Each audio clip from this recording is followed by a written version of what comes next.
दृष्टि आईएएस के audio article programme में आपका स्वागत है।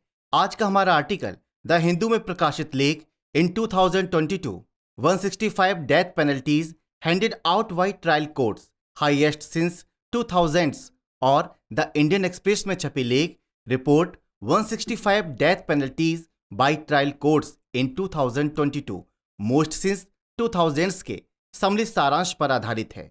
इसमें टीम दृष्टि के इनपुट्स भी शामिल हैं।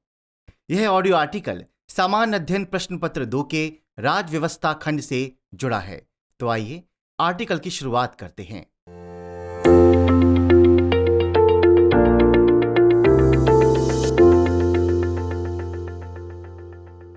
नेशनल लॉ यूनिवर्सिटीज के प्रोजेक्ट 39A ने death penalty in India annual statistics report 2022 शीर्षक वाली एक रिपोर्ट जारी की है। इस रिपोर्ट में ऐसी तमाम बातें सामने आई हैं जो मृत्युदंड की प्रासंगिकता पर प्रश्न चिन्ह खड़ा करती है। इस रिपोर्ट के मुताबिक 2015 से 2022 के दौरान मृत्युदंड पाने वाले कैदियों की संख्या में 40% की वृद्धि देखी गई है। आश्चर्य की बात है कि जहां एक ओर वैश्विक परिदृश्य में न केवल मानवाधिकार संगठनों बल्कि लगभग 100 देशों के द्वारा इस सजा को बंद करने की दिशा में प्रयास किए जा रहे हैं, वहीं भारत में इसके मामले तेजी से बढ़ रहे हैं। आज हम इस आर्टिकल के माध्यम से भारत में मृत्युदंड के मामले बढ़ने के कारणों और इसकी संवैधानिक स्थिति के साथ इसके पक्ष विपक्ष से जुड़े पहलुओं को भी जानने का प्रयास करेंगे। इस कड़ी में सर्वप्रथम हम यह जानेंगे कि इस रिपोर्ट में ऐसा क्या है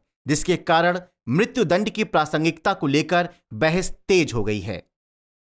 तो आइए सबसे पहले जान लेते हैं कि ये रिपोर्ट क्या कहती है। यह रिपोर्ट बताती है कि बीते साल देश भर में ट्रायल कोर्ट ने 165 लोगों को मृत्युदंड की सजा सुनाई है। साल 2022 का यह आंकड़ा बीते 2 दशकों में सबसे ज्यादा है। यह रिपोर्ट बताती है कि बीते साल देश भर में ट्रायल कोर्ट्स ने 165 लोगों को मृत्युदंड की सजा सुनाई है।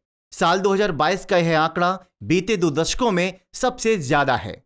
गौरतलब है कि इससे पूर्व साल 2021 में 146 लोगों को फांसी की सजा सुनाई गई थी। इस रिपोर्ट में चौंकाने वाली बात यह भी है कि फांसी की सजा पाने वाला हर तीसरा शख्स यौन अपराध से जुड़ा हुआ है। साल 2022 में निचली अदालतों द्वारा जिन मामलों में मृत्युदंड दिया गया था उसमें यौन अपराधों से जुड़े मामलों की संख्या सर्वाधिक यानी 51.28% है। इस रिपोर्ट से जुड़ी हुई एक अन्य दिलचस्प बात यह है कि साल 2015 से 2022 तक मृत्युदंड पाने वालों का आंकड़ा 40% तक बढ़ा है, जो कि पहली नजर में असामान्य प्रतीत होता है। हालांकि कानून विशेषज्ञ मृत्युदंड के आंकड़े में हुई इस आकस्मिक वृद्धि के लिए अहमदाबाद बम विस्फोट मामले को जिम्मेदार मान रहे हैं, जिसमें एक साथ 38 दोषियों को मृत्युदंड दिया गया, जो वर्ष 2016 के बाद से एक ही मामले में मृत्युदंड पाने वालों की सबसे बड़ी संख्या है। रिपोर्ट में यह भी कहा गया है कि 31 दिसंबर 2022 तक 539 कैदी मृत्युदंड का सामना कर रहे थे, जो वर्ष 2016 के 400 कैदियों की तुलना में सर्वाधिक है। कानून विशेषज्ञ इसके लिए अपीलीय अदालतों द्वारा मृत्युदंड के मामलों के निपटान की धीमी गति और ट्रायल कोर्ट द्वारा बड़ी संख्या में दी जा रही मृत्युदंड की सजाओं को जिम्मेदार मान रहे हैं। अगर राज्यवार बात करें तो रिपोर्ट के मुताबिक उत्तर प्रदेश में मृत्युदंड पाने वाले दोषियों की संख्या सर्वाधिक थी, जिसके बाद गुजरात और झारखंड का स्थान था। मृत्युदंड में हो रही वृद्धि के संबंध में मनोज बनाम मध्य प्रदेश राज्य बाद में सुप्रीम कोर्ट द्वारा की गई टिप्पणी उल्लेखनीय है, जिसमें यह कहा गया कि ट्रायल कोर्ट ने वर्ष 2022 में जितने भी मृत्युदंड दिए हैं उनमें से 98.3% मामलों में अभियुक्तों की परिस्थितियों को समझे बगैर ठोस सबूतों के अभाव में सजा सुनाई गई है। आइए अब समझते हैं भारत में मृत्युदंड की संवैधानिक स्थिति। ध्यातव्य है, भारत में मृत्युदंड या मौत की सजा की बात करें तो इसे किसी जघन्य आपराधिक कृत्य के मामले में दोष सिद्ध के बाद न्यायालय द्वारा दी जाने वाली सबसे बड़ी सजा के रूप में जाना जाता है। साथ ही यह न्यायालय द्वारा किसी दोष सिद्ध अपराधी को दिया जाने वाला उच्चतम और कठोरतम दंड है।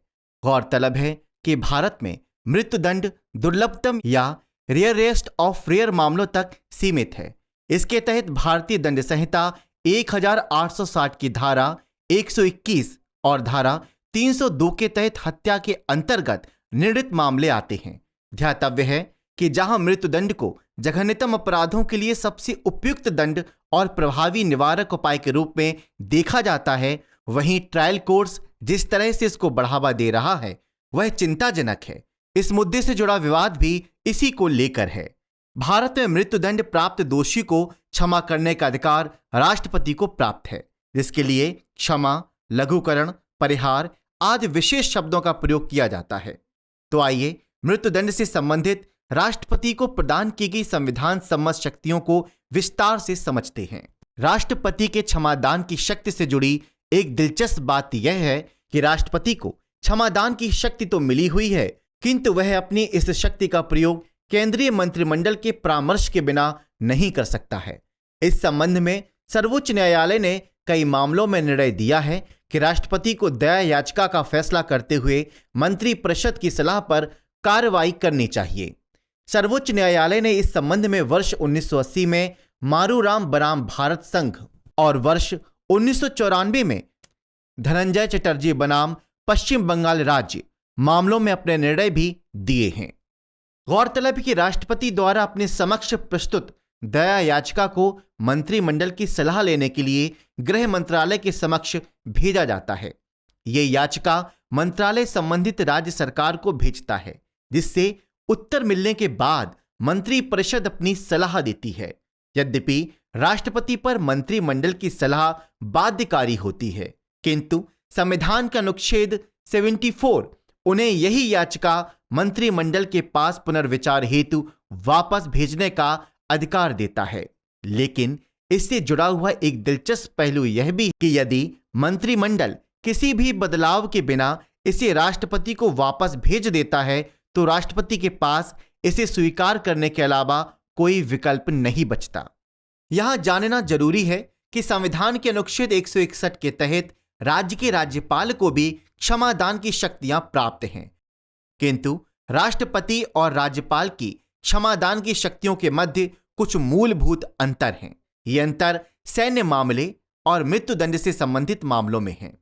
राष्ट्रपति और सैन्य न्यायालय द्वारा दी गई सजा को क्षमा करने का अधिकार है, परंतु राज्यपाल को नहीं है। साथ ही राष्ट्रपति जहां मृत्युदंड से संबंधित सभी मामलों में क्षमादान दे सकते हैं, वहीं राज्यपाल को मिली क्षमादान की शक्ति मृत्युदंड के मामलों तक विस्तारित नहीं है। अब हम इस विवाद से जुड़े सबसे महत्वपूर्ण पहलुओं पर नजर डालेंगे, जो कि मृत्युदंड दिए जाने के पक्ष और विपक्ष से संबंधित है। आइए देखते हैं मृत्युदंड के संबंध में पक्ष और विपक्ष। यहां जानना जरूरी हो जाता है कि मृत्युदंड उचित है या अनुचित। इस संबंध में जानकार अपने अपने तर्क देते हैं। इसके पक्ष में पहला तर्क यह दिया जाता है कि प्रतिशोध के प्रमुख सिद्धांतों में से एक यह है कि लोगों को उनके अपराध की गंभीरता के अनुपात में वह सजा मिलनी चाहिए जिसके वे हकदार हैं। साथ ही यह भी कहा गया है कि हत्या करने वाला व्यक्ति किसी के जीवन जीने का अधिकार छीन लेता है, जिसके कारण उसके जीवन का अधिकार भी स्वतः समाप्त हो जाता है। इस प्रकार मृत्युदंड एक प्रकार का प्रतिकार होता है। इस तर्क के संबंध में जानकारों का कहना है कि यह तर्क खून के बदले खून की मध्ययुगीन सोच को दर्शाता हुआ अधिक प्रतीत होता है। मृत्युदंड को अक्सर इस तर्क के साथ भी उचित ठहराया जाता है कि हत्यारों को मृत्युदंड देकर हम अन्य संभावित हत्याओं को रोक सकते हैं। आइए अब मृत्युदंड के विपक्ष में प्रस्तुत किए जाने वाले तर्कों पर भी नजर डाल लेते हैं। जो कानून विशेषज्ञ मृत्युदंड के विपक्ष में अपना तर्क प्रस्तुत करते हैं, उनका मानना है कि मृत्युदंड दंड के सिद्धांत की भावना और इसके आगे प्राकृतिक न्याय के भी विरुद्ध साबित होता है। साथ ही उनका विचार है कि प्रतिकार अनैतिक है और यह कुछ हद तक प्रतिशोध का ही दूसरा रूप है।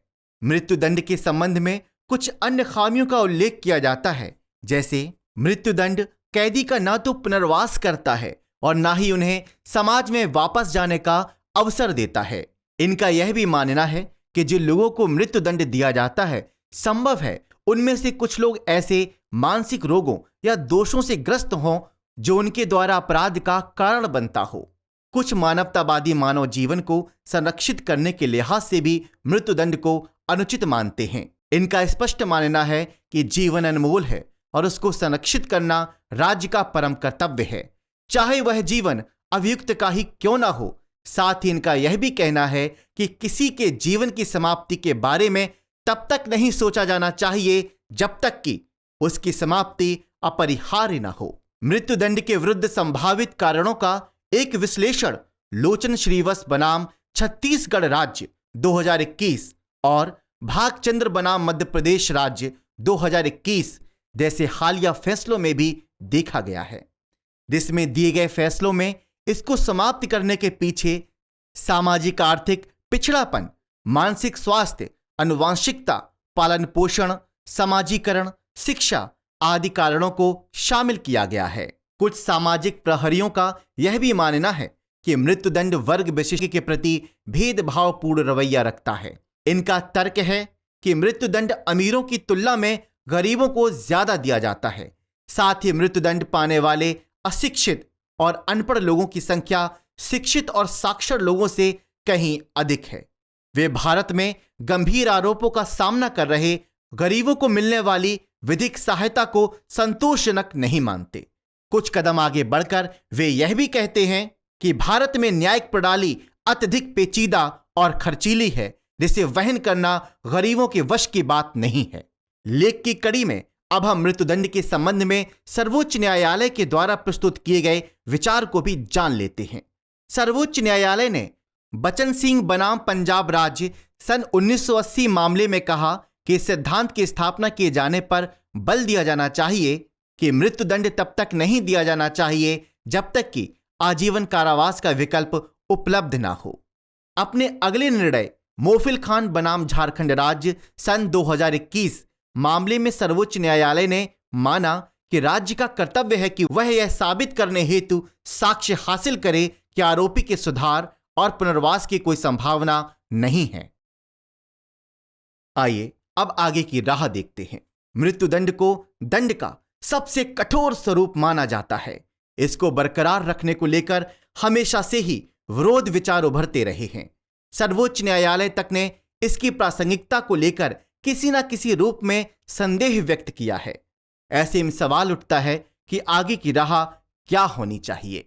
सर्वप्रथम इस संबंध में सर्वोच्च न्यायालय के द्वारा प्रस्तुत रियरेस्ट ऑफ रेयर के सिद्धांत को सशक्त करना एक जरूरी कदम साबित हो सकता है, जिसके अनुसार मृत्युदंड देना न्यायिक प्रक्रिया का अंतिम विकल्प होना चाहिए। कानूनी प्रक्रिया को सरल बनाकर अपराध और दंड के बीच की दूरी को कम किया जाना चाहिए, क्योंकि यह दूरी जितनी अधिक होगी न्यायिक प्रक्रिया उतनी ही द्रूह और खर्चीली होगी। इस संबंध में फास्ट ट्रैक ट्रायल को और बढ़ावा देने की आवश्यकता है। साथ ही एक प्रशिक्षित और सुसज्जित पुलिस प्रणाली के द्वारा जांच में तेजी लाए जाने की जरूरत है। केवल दंड बढ़ाने की बजाय महिलाओं और बच्चों के विरुद्ध अपराधों से निपटने के लिए व्यापक सामाजिक सुधारों, सतत शासकीय प्रयासों और जांच व रिपोर्टिंग तंत्र को सुदृढ़ करने की आवश्यकता है। आइए आज का सवाल देखते हैं। भारत में मृत्युदंड की संवैधानिक स्थिति का उल्लेख करते हुए इसकी प्रासंगिकता के संबंध में अपने विचार प्रस्तुत कीजिए।